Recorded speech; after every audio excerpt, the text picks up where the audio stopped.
Welcome back to Pakistan आज रात। शेख साहब, ब्रेक में जाने से पहले शर्मिला फारूकी साहिबा जो एक बात करके गई हैं वो बड़ी इंपॉर्टेंट है। वो कहती हैं कि हमारी जो सिविलियन लीडरशिप है और मिलिट्री लीडरशिप है वो एक ही पेज पर है। जब भी एपीसी हुई है या फिर इससे पहले जॉइंट पार्लियामानी सेशन था 2 मई के बाद, तो उसमें भी मिलिट्री की आदत थी और सिविलियन की आदत थी। तो अगर कोई फैसले होते हैं उन पे इम्प्लीमेंटेशन नहीं होती तो उसका जिम्मेदार सिर्फ सिविलियन की आदत को हम क्यों ठहराते हैं? यकीनन जो एडवाइस है वो मिलिट्री लीडरशिप की तरफ से भी आती होगी कि ये काम हम कर सकते हैं, ये काम हम नहीं कर सकते।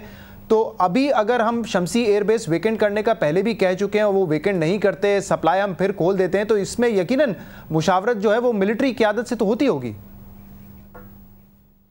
शहजाद, आपने देखा, मैंने अपनी गुफ्तगू में ये कहा था कि हम सच नहीं बताते हैं, सच बोलते नहीं हैं। आज तक आप देख लीजिए कि शमसी बेस के मतलब डिनाइल आता रहा और बहुत सारे दूसरे बेसिस जो मैं तो नहीं जानता, एयर मार्शल साहब जानते होंगे कौन कौन से बेसिस और आपने उनको हवाले किए हुए हैं या कौन कौन से बेसिस आपके वो इस्तेमाल करते हैं, लेकिन डिनाइल आता रहा। अगर आप पहले दिन से ये बात कहते हैं कि जी बिल्कुल शमसी बेस जो है आपका, आपने यूएई को आपने दिया था और यूएई चूँकि अलाई है, नेटो फोर्सेस का अलाई है और उसने नेटो फोर्सेस को वो अपना बेस जो है वो उसको आगे उसको मुस्तार कर दिया, ये कोई तरीका नहीं है और ये बात मैं मानने को तैयार नहीं हूँ। और ये मैं कहता हूँ कि आपको अपने मामलात को दुरुस्त करना चाहिए। इस तरह तो आप ज़िंदा नहीं रहेंगे, आप ज़िंदा कौम की तरह नहीं रह सकते। मेरे अंदाजे में तो इसको इतना एक्सपोज करना चाहिए था, इस सूरत हाल को जो आपके सामने हुई है, वो उनको मौका मिलता है। जब एक वाक़या करने के बाद आपको सबक सिखाते हैं, वो उसके पीछे उनका कोई मोटिव होता है। ये खामखा ये नहीं हुआ कि उन्होंने आके वहाँ पे हमला कर दिया और वो आपको उन्होंने दिखा दिया। ये कुछ ना कुछ ज़रूर होगा जिसकी वजह से ये बात हो रही है। और वो मैं कहता हूँ वो क्या हो रहा था ये शायद आपको भी नहीं पता, मेरे इल्म में भी नहीं है। मैं जो समझता हूँ, अगर मेरे जो ज़हन में आता है वो यही है कि पाकिस्तान अगर अपनी बका के लिए या अपने मुल्क में अमन के लिए किसी तालिबान के साथ गुफ्तगू शनीद शुरू करता है तो वो उनको बुरा लगता है। अगर वो अपनी हार को मानते हुए कि तालिबान से अपनी गुफ्तगू करते हैं तो वो उनके लिए अच्छा है। अच्छा, अब ये मुझे बताएं शेख साहब, क्या अपनी बका के लिए, अपनी खुद मुख्तारी को बचाने के लिए हमें क्या एग्रेशन का जवाब एग्रेशन से देना चाहिए या जो अभी तजावीज़ जो है शाहिद साहब ने दी है, आप समझते हैं कि आपकी जो जमात है उनका मौक़िफ़ भी यही है कि हम लोग सप्लाई लाइन रोक दें, इंटेलिजेंस शेयरिंग बंद कर दें उनके साथ? मेरा मौक़िफ़ ये नहीं है कि मैं ये नहीं कहता कि आप जाइए और जाके उनके साथ भिड़ जाइए, मैं बिल्कुल ये नहीं कहता, मेरा ये बिल्कुल इरादा नहीं है कहने का। लेकिन मैं ये ज़रूर कहता हूँ कि जहाँ जहाँ आप उनको छोड़ सकते हैं, जिससे अखलाकी तौर पर आप कर सकते हैं, आप एक सॉवरन मुल्क हैं, आपकी अपनी खुद मुख्तारी है, जिसको उन्होंने ठेस पहुँचाई है तो आप उसको छोड़ दीजिए। ये मत कीजिए कि आपकी हमने सप्लाई लाइन बंद कर दी है, बंद नहीं कर दी। आपके ये जी हम आपके साथ ये काम नहीं करेंगे, जाइए आप दुनिया में जहाँ से आपको सप्लाई लाइन मिलती है ले लीजिए। आप उसमें से गेन क्या कर रहे हैं? जहाँ ये बार बार ये कहा जाता है ना कि ये वो आपको फाइनेंशियल आपकी मदद करते हैं, तो आप देख लीजिए, हिस्ट्री पढ़ लीजिए, अब वो आपकी मदद नहीं करते हैं। अब आप आज खुद ज़िंदा हैं, लेकिन आपको अपने लिए ज़िंदा रहने के लिए अपने आप में तब्दीलियाँ लानी होंगी, अपने मामलात को सुधारना होगा। आप चूँकि आप एक कमज़ोर हुकूमत होते हैं, सिविलियन गवर्नमेंट जब आती है कमज़ोर हुकूमत होती है, फिर उसको डिक्टेट किया जाता है, उसको फिर मामलात, जैसे मैंने अपनी बात में कहा था कि जब सिविलियन मरते हैं तो फिर आप सप्लाई लाइन नहीं रोकते। जब कोई वर्दी वाले ज़्यादा शहीद हो जाते हैं तो फौरी तौर पर सप्लाई लाइन भी बंद ख़त्म रोक दी जाती है और उसके बाद आप बैठ जाते हैं, सिर जोड़ के बैठ जाते हैं। एपीसी भी बुला ली जाती है, जॉइंट सेशन में आ गया इन कैमरा। मैं चाहूँगा, शाहिद साहब ने भी शुरू में जिक्र किया था कि हम लोग जो है पहले भी रेजोल्यूशन पास कर चुके हैं, उसकी इम्प्लीमेंटेशन नहीं हुई। ये बात तो दुरुस्त है ना शाहिद साहब कि इम्प्लीमेंटेशन की जिम्मेदारी सिर्फ सिविलियन क़यादत की नहीं है, मिलिट्री क़यादत की भी है, और अगर इनको इम्प्लीमेंट नहीं किया गया तो इसकी जिम्मेदारी दोनों पर आयद होती है। देखिए ना, जो मैं माजरत के साथ शाहिद साहब, मैं आपकी बात काट रहा हूँ जी, माजरत के साथ। देखें, एबटाबाद में ऑपरेशन हुआ, उसमें सिविलियन गवर्नमेंट का तो कोई हाथ नहीं था, लेकिन आज तक हकायक आपके सामने नहीं आ सके। मेहरान बेस पे हुआ, आज तक हकायक आपके सामने नहीं आ सके। इस तरह के अगर काम अगर होते रहेंगे और हकायक आप छुपाते रहेंगे तो फिर आप कुछ नहीं कर सकते। कब तक आप सिविलियन गवर्नमेंट को आप ये इसका जिम्मेदार ठहराते रहेंगे? ठीक है। तो मैं ये समझता हूँ, मेरी अपनी जाती राय में, आपको कभी ना कभी तो अपने पाँव पे खड़ा होना पड़ेगा। जी शाहिद साहब। जी देखें, बात यह है जी कि मैं बिल्कुल किसी एक अदारे को बरी-ओ-ज़िम्मा नहीं ठहरा रहा।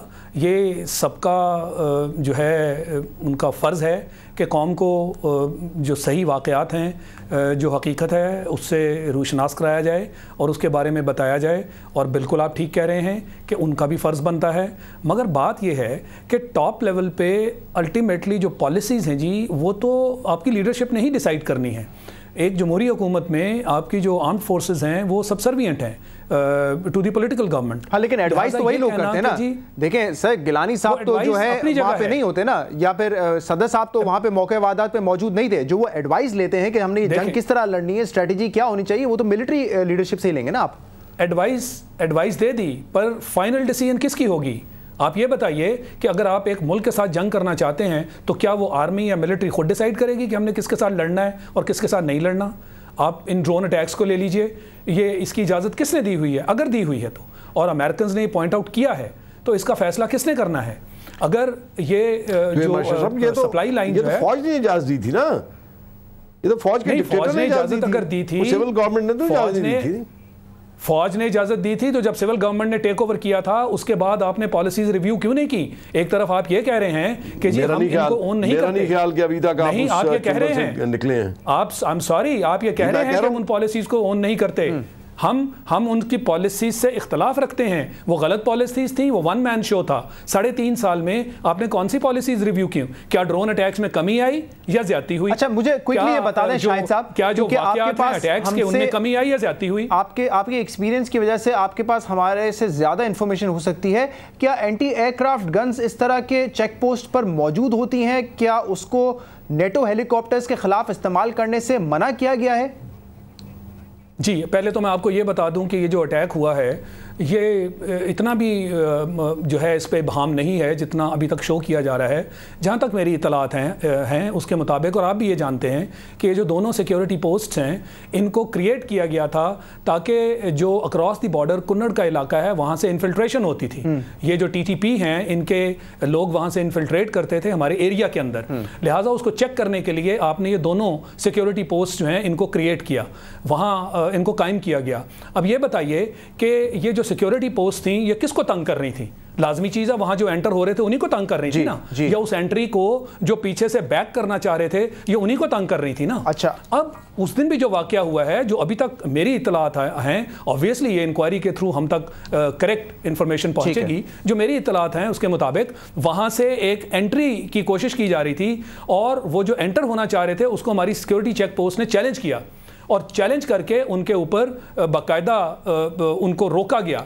और जब उनको रोका गया तो उन्होंने एक SOS मैसेज किया कि हम इस वक्त ट्रैप हो चुके हैं, लिहाजा हमारे लिए एयर सपोर्ट का इंतजाम किया जाए। लिहाजा एयर सपोर्ट का इंतजाम हुआ, वहां से हेलीकॉप्टर्स आए और मेरे पास बिल्कुल वक्त नहीं है, मेरे पास बिल्कुल वक्त नहीं है कि मैं मजीद इस बात को आगे बढ़ा सकूं। आपने बात की थी, मुझे एक बात कर लेने दीजिए, जो आप एंटी एयरक्राफ्ट गन्स की बात कर रहे हैं, बिल्कुल आप ठीक कह रहे हैं। ये जो सिक्योरिटी पोस्ट हैं ये हमारी VPs हैं, वल्नरेबल पॉइंट्स इनको कहते हैं टेक्निकल लैंग्वेज में, और इसके इर्द गिर्द अपने डिफेंसेस होने चाहिए थे। क्या वो डिफेंसेस थे?